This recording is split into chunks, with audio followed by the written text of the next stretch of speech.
Good evening, ladies and gentlemen, and welcome to the one and the only Rumboyz Fantasy Network. Today, we are coming to you guys live with a very, very exclusive interview. It is our honor and our privilege to interview our sponsored fighter, Cesar Gutierrez.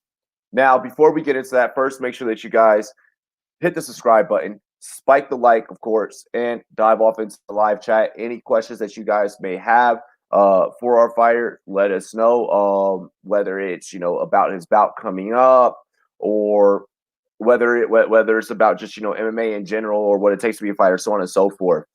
So drop your questions in the live chat. We definitely want to hear from you guys. But first, before we get into that, we do want to go ahead and show you a live look, or I shouldn't say a live look, but a look at the last time that we were able to sit down with Cesar and what happened when he last entered the ring.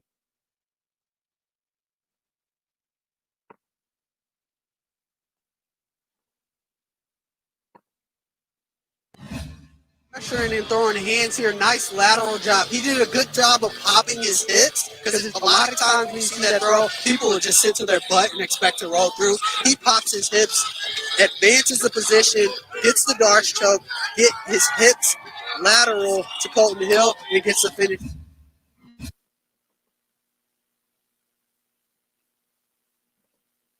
And that was Cesar's last win via Anaconda choke against Colton Hill in the Shamrock FC. I am joined by Rumboyz Combat and Cesar. Let's go ahead and bring in both of these gentlemen. Gentlemen, thank you guys for joining me this evening. Cesar, thank you for joining us this evening. What's good, Rob? Hey, brother. I was oh man, that was a wild fight, man. I was actually pretty nervous for that last one. Yeah, in that fight, you had actually originally had knocked him down. You had knocked him out first, right? I caught him with an uppercut. Yeah, Caught him with the uppercut, right? Right. You stance change, and then you caught him at the right, knocked him back, and then you got him in position for the. Was that a crank? I feel like that was more than just a Darce choke, by the way. Yeah. Like when you turned and he was out, like you were saying something to the ref because he couldn't even tap. That guy. I mean. It's one of those things, he didn't know where he was at, and I was kind of worried when it was happening. I was like, the ref has to stop this eventually. And I think you said something like that too. Yeah, no, because I called Colton, he's a tough guy, man. He was 15, I think he was 15-0 starting off. I think I was his first loss. Yeah, it was a darts. I went over like a little seminar thing that Eddie Bravo had, and I practiced a lot with my there at the warehouse. Brandon. So we could get you to move a little bit closer. Yeah. Right there. There we go. Yeah. No, yeah. I practiced it a lot there at the jiu-jitsu warehouse, and when we had that coming, and then with Robert Madrid down in Oklahoma, we had stand up where I could get that lateral drop. Nice. Yeah, man. That's all my coaches right there. That's all they're Robert, Mark, Brendan, Rolex. Those are my main guys right there. Hell yeah! Now Cesar, heading in. So this is your first your UFC Fight Pass debut through the LFA. Yeah. How has camp gone? I mean, this is your first camp, kind of really having to go through also during a pandemic. How has training been different for you guys?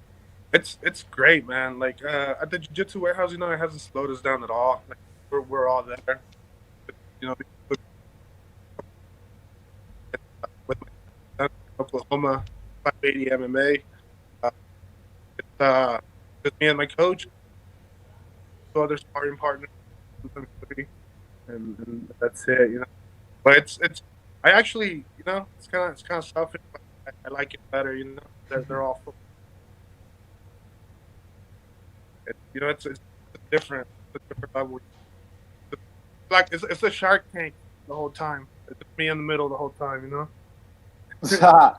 they also learn your habits, right? And theirs, so you can actually work on.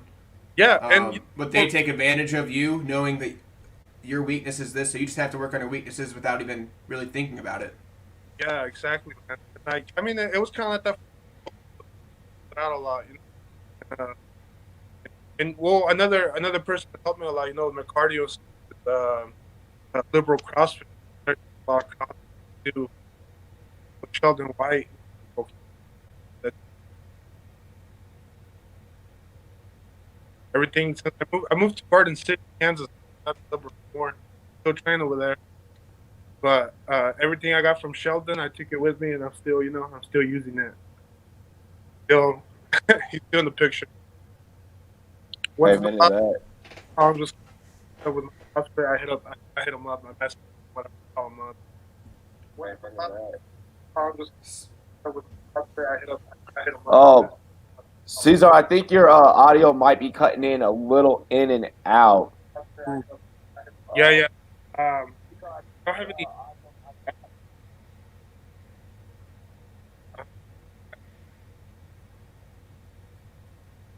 Is there any way I can call in or anything? Maybe. Here, let's just try and see if we can maybe work with it. Maybe it's just probably the way that you got your phone setting up. Yeah. Yeah, there you go. You sound a little bit better that way. Maybe just covering up the microphone. Yeah. If you want, you're able to hold it too. You know, that's fine. All right. Yeah. Yeah. There we go. Can you guys hear me better? Yep. There we go. There we go. All right. Hell yeah, bro. So you were saying how your last fight you were a light heavyweight, and then obviously with injuries you took a fight, did another cut, you took it heavy.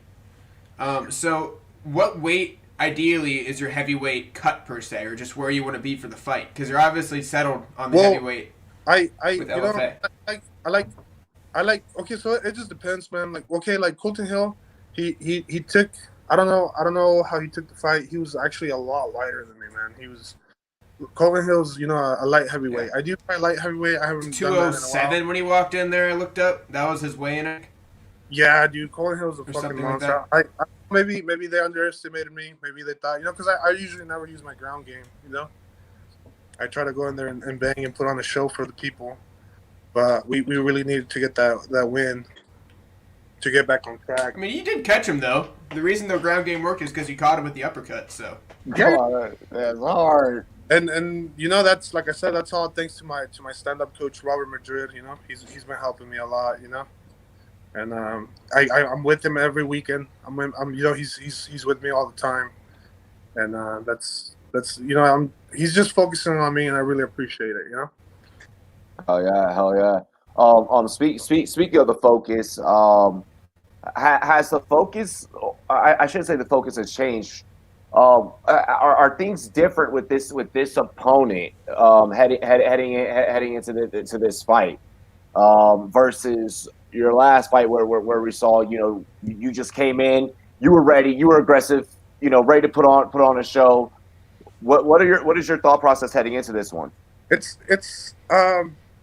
different, you know. We don't have that much information on my opponent, Wallace. He's an undefeated fighter. There's no tape out there for him, you know.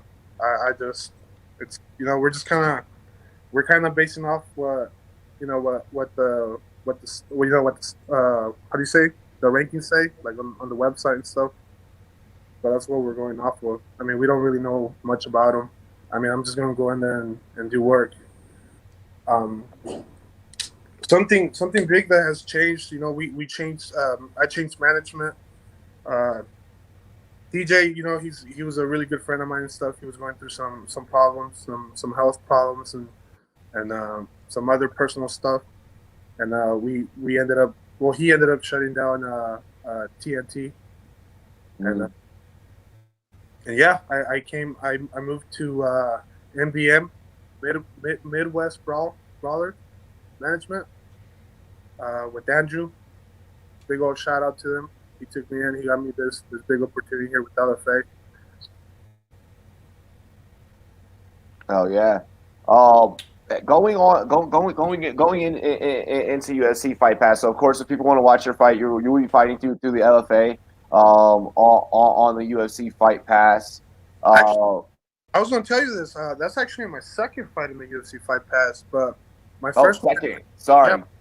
My first one, I took it in a I think it was a 2-day notice, and I got my ass beat, bro.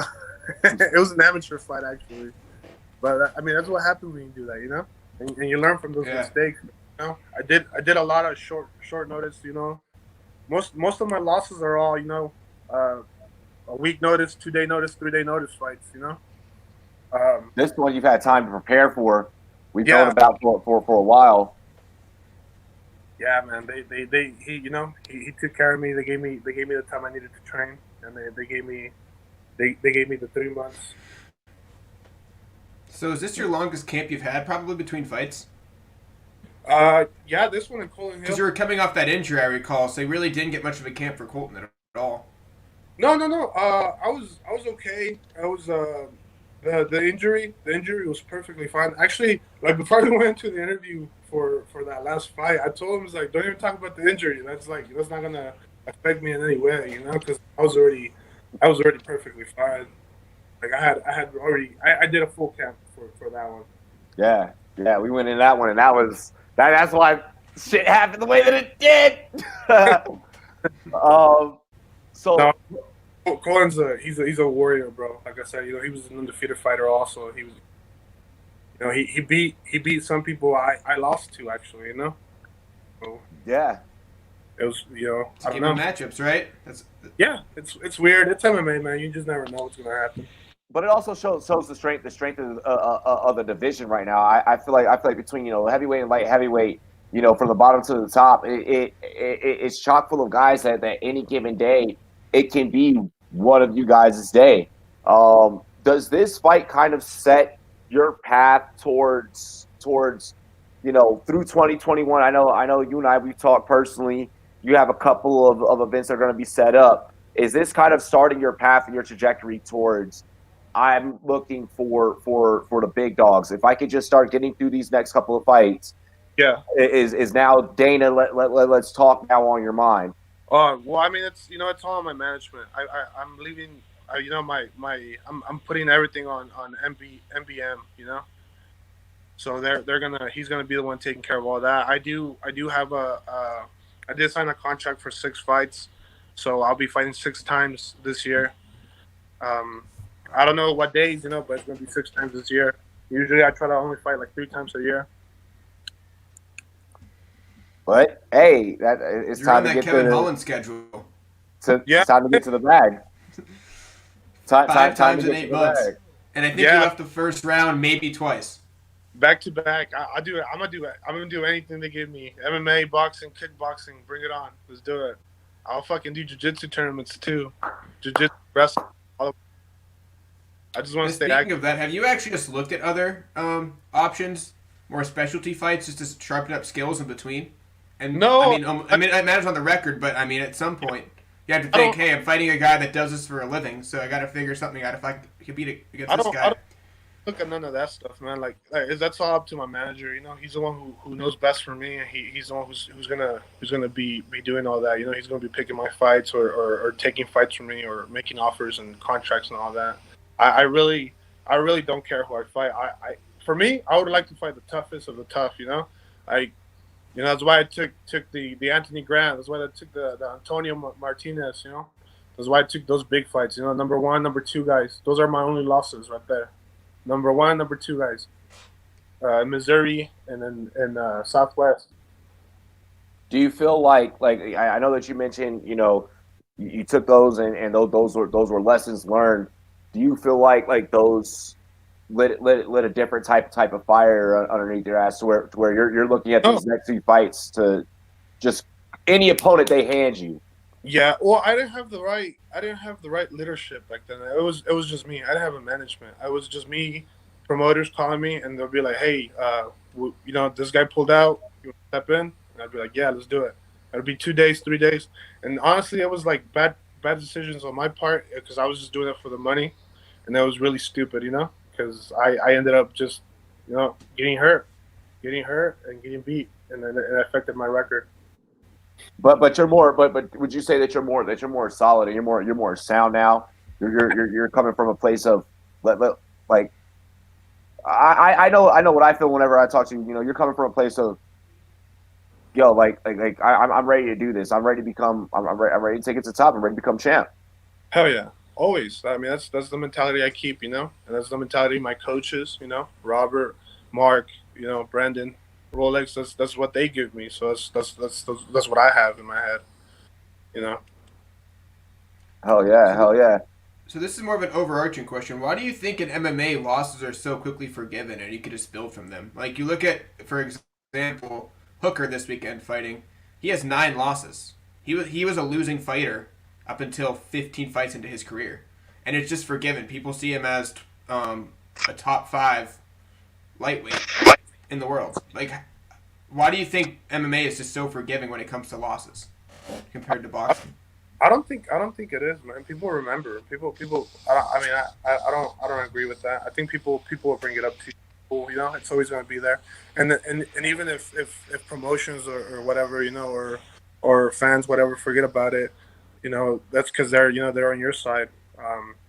But the losses are always going to be there on the fighter. I'm always thinking about my fights with Antonio and Anthony. Like instead of preparing for Anthony's fight. I was slacking. I was slacking at it. Like I said, I didn't have the right leadership. I went to Mexico to train, and Mexico's a really fun place to be at. Especially during like spring break and all those those days. Yeah, fucking around. Yeah. Distractions, and I wasn't being focused, and I was. I recently saw you face to face, and you're looking ready to fucking go. Yeah, I'm pretty fucking big. Yeah, bro. I was like, dude, is this man eating sequoia fruit for breakfast? Guys over there, man. It was nice kicking it with you guys. Hell yeah. Hey, we gotta get this. I need this one February 12th to go the right way, so you can come back out here again, and me and you we can really have some damn fun. We're gonna celebrate, right? Exactly. We can't celebrate when you're in camp. Yeah. Hard, bro. It's hard. My birthday just passed. It was on the 16th. I know. Happy birthday, brother. Yeah, bro. So like, Happy I had birthday, like man. made stuff and had some friends, and everybody else was drinking and stuff, and I was just there, fucking drinking water, and came out of it. I was like, man, fuck this shit. But that's also a testament to what you had just mentioned earlier previously during the interview. You're committed to this camp. Yeah, because like I said, like before I didn't have the right leadership. I was out there in Mexico training on my own. Fucking high elevation, whatever. But I was at the same time I was going to the fucking every taco shop I could see. $20 in Mexico is a lot, bro. That's like 200 tacos, bro. Exactly, bro. No, I completely. I feel you. And it's a pleasure seeing you at this level right now and taking this so serious because we've talked about the inner workings of the business and of the industry, and we know where you're looking to go. The way that 2021 is already beginning for you, and the way that 2020 had ended for you, the way it began and the way that it ended, and the way that this is already beginning. We're witnessing the phases of Cesar Gutierrez. We're witnessing you now transition into, grown professional MMA mature fighter, that's like, no, this is my craft, and I'm taking it serious. I don't know if you guys have seen those guys are viewing this interview. If you haven't checked out Cesar's social media, he posts sometimes some of his training. And this man, if you thought that when you watched the 50-year-old Tyson videos, and you were like, damn, he can still do it. When you watch this, you're gonna have the same reaction. You're like, damn, he's actually like he's looking sharp. He's looking lean. For New Year's, it fucking sucked. Like I was in the gym by myself New Year's because like everybody was out partying. Yeah. Like there's no days off, and like I said, it's thanks to my coaches. We like Mark and them. They're all into that. Jocko Willick, I think he was like a Navy SEAL or something like that. Yeah. He was a great beret, yeah. Yeah, beret, yeah. And David Goggins and stuff. That Goggins was a SEAL.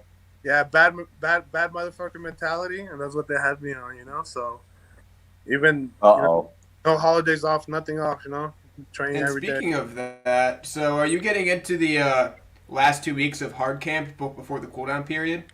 If it's a 12th, you're probably hitting that point where you got to take the last few weeks to cool down, right? Yeah. But you've been going at it. You go hard for 4, soft for 2, hard for 4, and then softer for 2. Is that kind of your plan? No, we start slowing down the last week. The last week that's when we slow down because we just keep it 100% throughout the last 3 weeks, and then the last fourth week that we're just working on technique and not trying to injure or anything. Cesar, a lot of analysts, a lot of guys in the industry that do what Jake and I do. We tend to ask about camp and things of that nature. How is the mental been, and how's the mental sharpness heading into this fight? I see you on camera, you're cleaning up the jab, you're taking mental notes, you're going back and you're rewatching film and everything. How sharp are you up here heading into this bout? I feel great, bro. I mean, I still need a lot to work on. I'm not perfect. I have little nicks, but I feel pretty confident. With my stand up, with my ground, my wrestling, my jiu-jitsu. Even now that I started more into my kickboxing and stuff too. Like more kicks, more everything like that.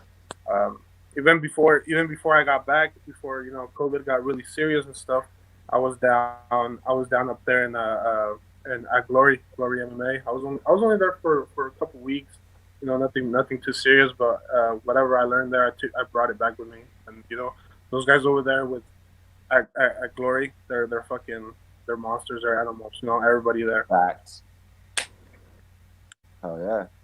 So it's fair to say you've taken the approach of every fight's a learning experience, win or lose?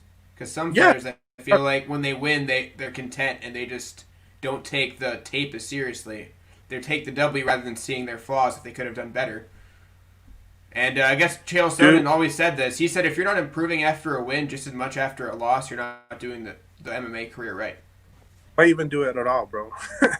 Yeah. Yeah.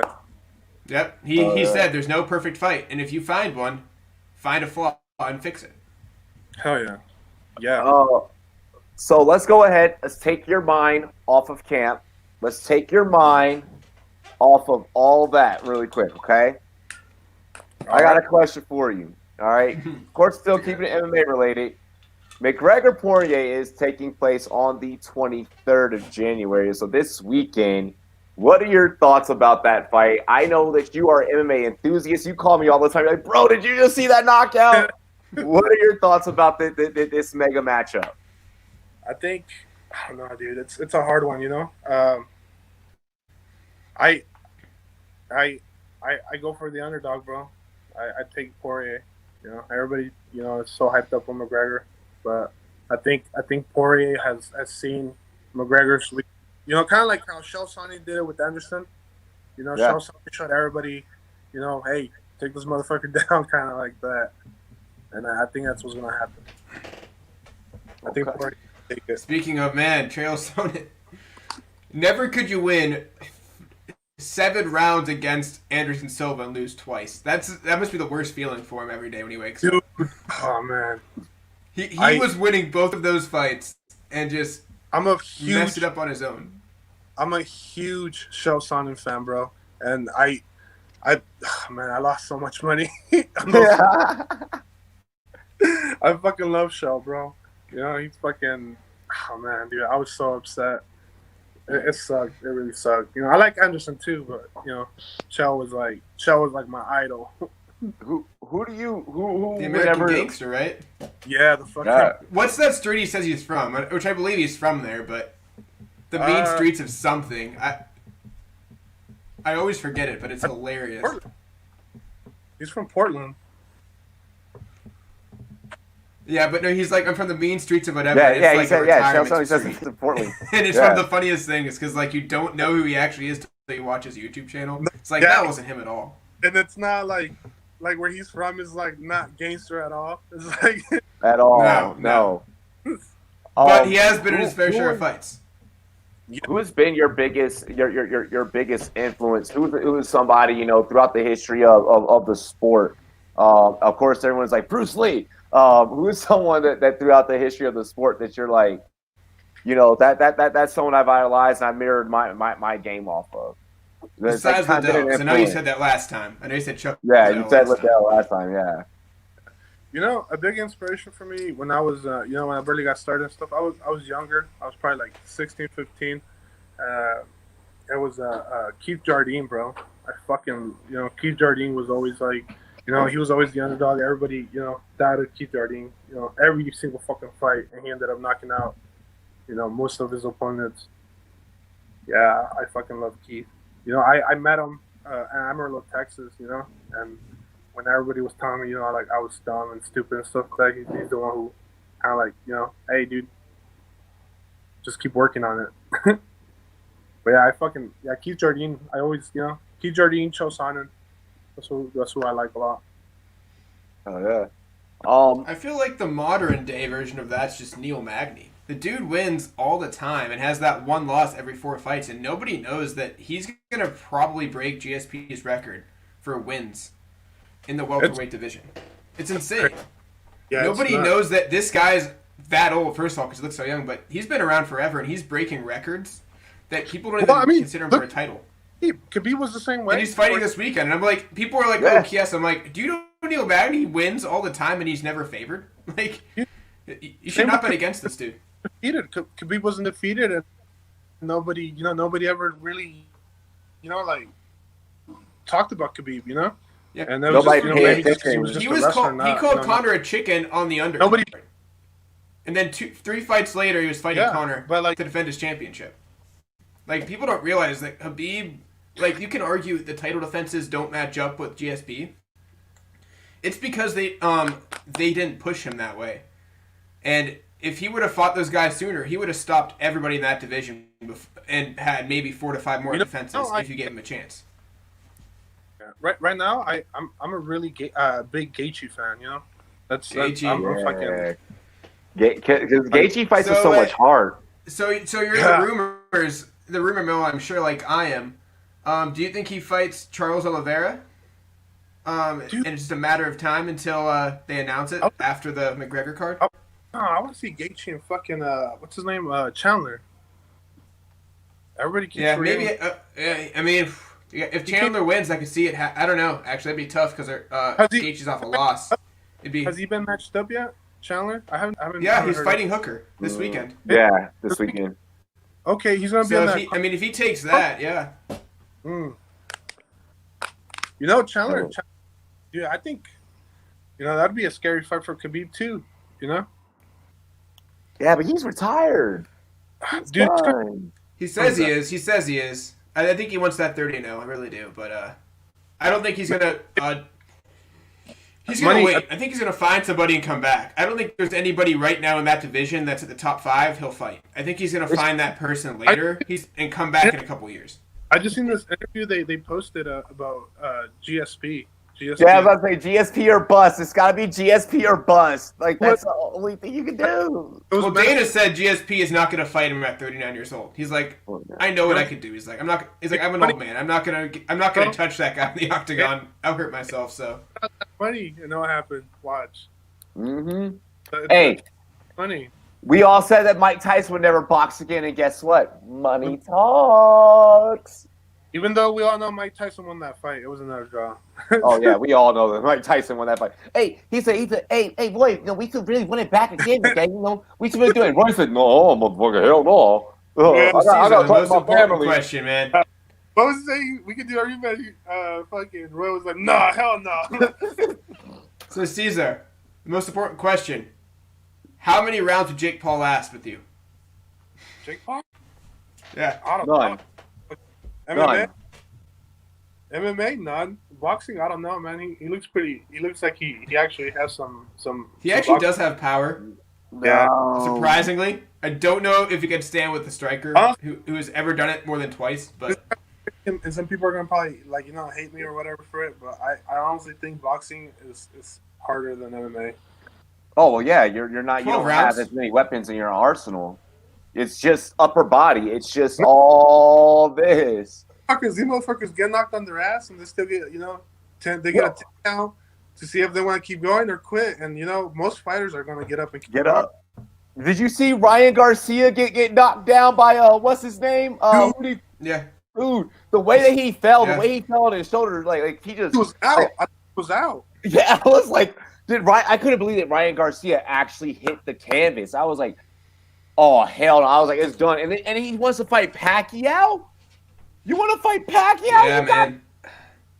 That's crazy, bro. Hey, that's money fight right there too, though. That's Yeah, a tough thing because people were saying, I really liked Garcia. Now I love that I know he could take a shot and recover. I'm like, how about he just doesn't get caught and get lazy and throw his head out there? Like, because he put his head into that, was taunting. He went back. He didn't see the punch. And I'm like, that you probably should have done that. The way he Don't rose show up that you off get the knocked down canvas. if you could avoid that. But yeah, 22, man. I'm not sure where he goes from there. Cesar, would you ever consider Unfortunately, boxing? he's not with the best promotion right Dude, now. Golden Boy's not looking like they're giving their guys good fights. So I don't know if he's going to have to do the hold out to force his way out. But Would you ever consider boxing, Cesar? Dude, I'll do it all. I'm telling you, my manager working on some stuff. I might book my coming up. I don't know. There's some MMA fighters out here that do some boxing and yeah, I don't know. Maybe right opponent, Okay. Yeah, I'm down. Fuck McGregor, Jake Paul, look out. You heard it here first. I'm too fucking big to ever fight them, dude. That's impossible. I would never. Hey, if we're gonna blow your I'm celebrity not sure who status McGregor up, wouldn't and fight, why? to be honest. What's up? He doesn't care for an old guy at a bar. He doesn't care. He doesn't care for some random kid on the street who took a picture of him in Miami. Yeah. He'll fight anybody. McGregor, give me the fucking phone, kid. Yeah, no, I think he was going to, bro. People forget he's still human. All these celebrities, all these fighters, these professional fighters, they're still people. I got to train with some of them, and with some big UFC fighters and stuff, and they're regular fucking people, man. Cool. I don't want to say favorite because that sounds terrible. Like, what if they see this interview and they're like, "Oh, so I'm not your favorite to train with?" So, like kind of like most memorable person that you trained with, like most like coolest, chillest, kind of big name. Like I guess like you got to train with.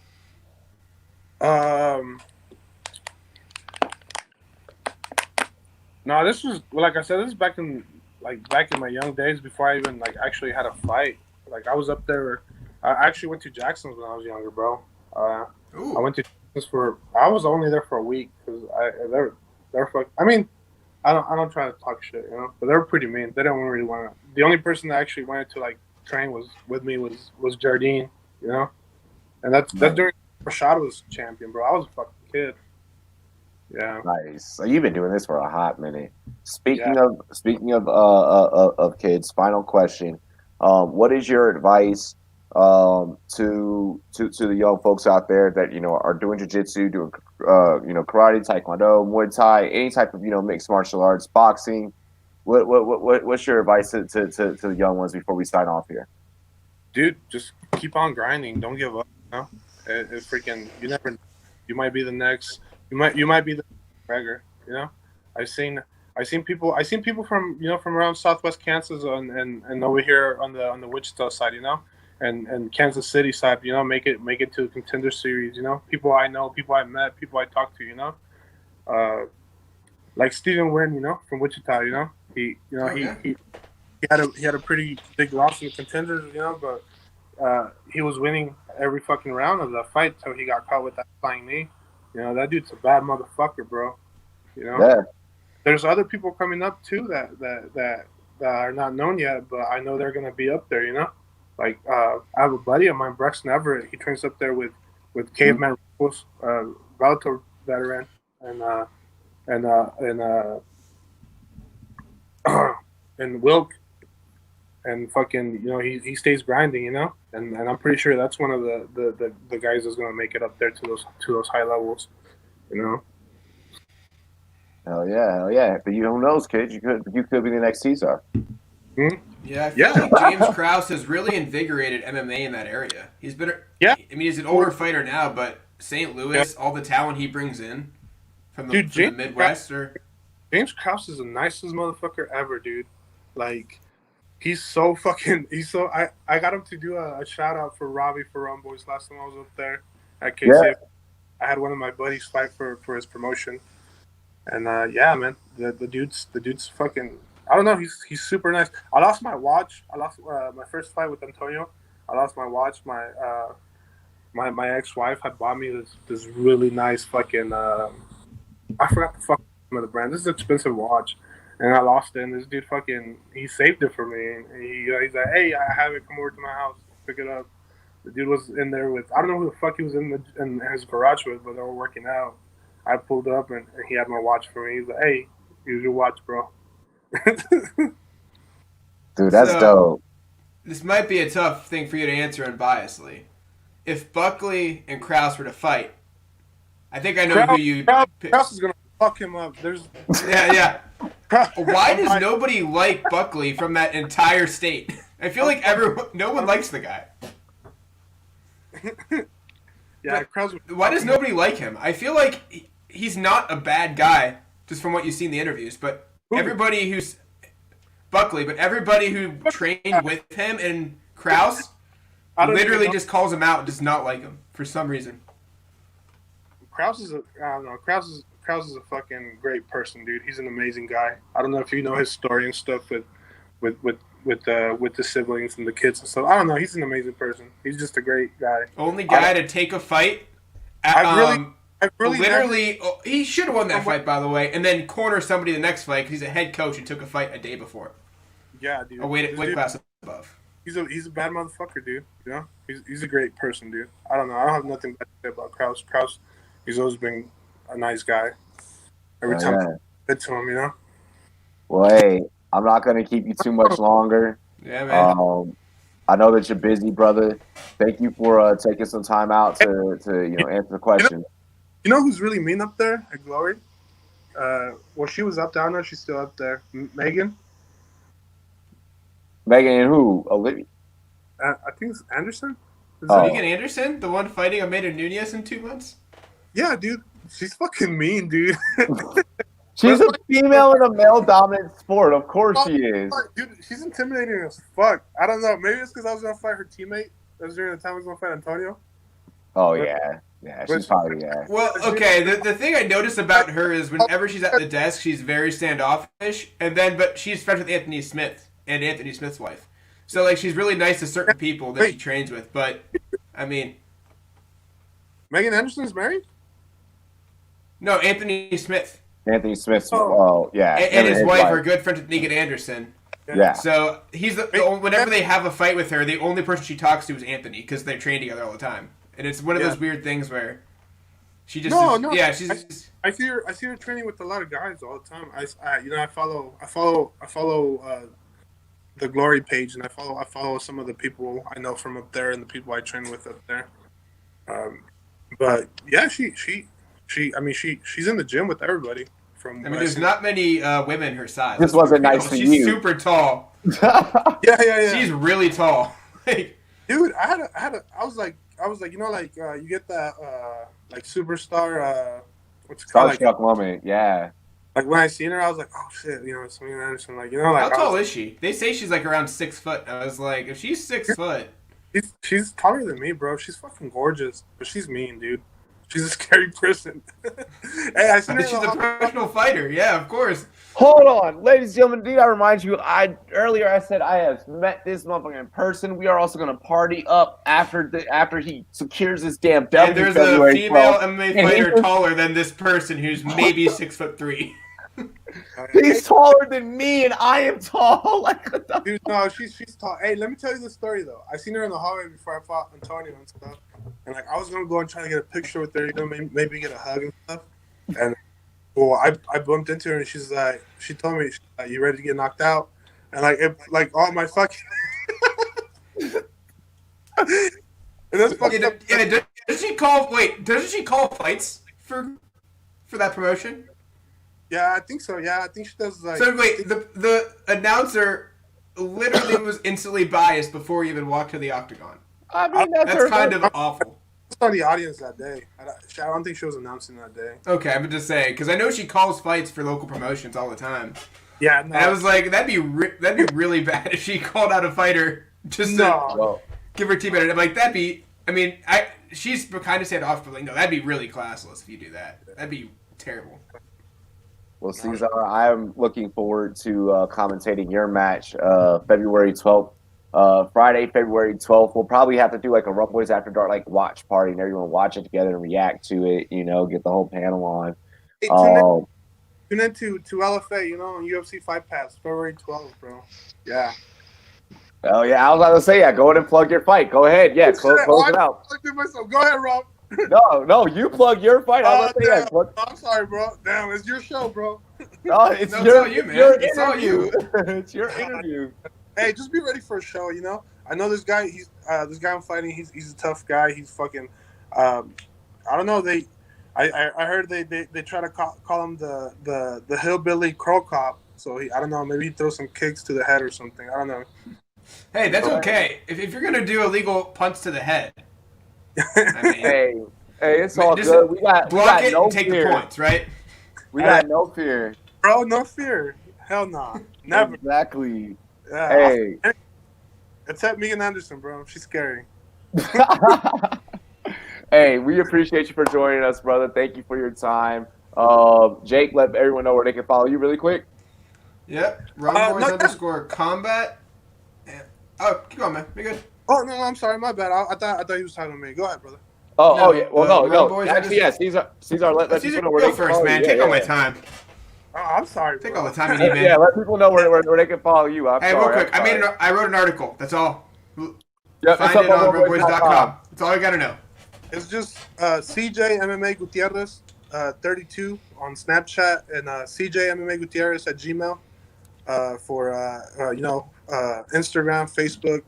I don't really get on Twitter that much. I suck at tweeting. I don't know. I don't know how to use Twitter. Maybe get a manager to do my Twitter for me because I don't know how to run that shit. But yeah, CJ really good at it. email for everything. Hell yeah. Follow him at Rumboyz. Hey, can I get one more shout out, bro? Robbie, I'm sorry, yeah, bro. go ahead, man. It's your time. Hey, big shout out to all my sponsors, man. I got, they fucking hella love, Rumboyz, Archery Addicts, Hiko Heating and Cooling, fucking MF. Here, let me actually. Am I still there? Can you guys still see me? Yep. I'm probably gonna pull out of the page real quick, but you guys can hear my voice, right? Yep. So, yeah, we can hear your voice. Yeah, can you guys hear me? All right. Yep. Hell yeah. All right, let me go through the list, It's a bro. good sign when you have to read them off. Yeah, I have a good sign. I have a lot. Good for you, man. Good for you. You deserve it. My new ones. He's actually out of Oklahoma, out there in Hooker, dude. I got Elite Fitness in Garden City, Kansas. Garcia's shop. Garcia's one-stop shop, dude, out of Ulysses, Kansas. Fucking MF Duck Shred out of Liberal, Kansas. Ooh. Dude, I got a lot, dude. It's gonna take a lot. Here's Plus out of Liberal, Kansas. They do all the I'm sorry, bro. It's your time, man. Shout him out if you want to, dude. Come on. I'm gonna keep it short, and I'm gonna just say thank you to all my sponsors. Thank you to all my sponsors. I love you guys. I have too many. Hey, Fitbod, fucking they always hook it up. Archery Addicts out there in Broken Arrow, Oklahoma. That's my boy Josh Amack. He does all the hunting lodges and stuff like that. They do the hogs, the fucking deer. They do everything, dude. You want a fucking bear? Hit them up. Hell yeah. Ladies and gentlemen, and for those wondering if they want the year-round subscription, wait until right at the end of January. You get a free month. Come on. So watch the fight. Yeah. Yep. Right in February. Fight pass. Come on. You can't. UFC. Yeah. 3 month. Do it. Yo, he's like, give me money. Hey, ladies and gentlemen, we appreciate you guys for chilling with us and hanging out with us. Cheers to me. Cheers to you, all the Rumboyz and girls. What it do? Dilly. We will catch you guys tomorrow for the show about nothing, where we will be talking about absolutely nothing. I will release what the topic is tomorrow. Peace. Love you guys. Thank you. Later, bro.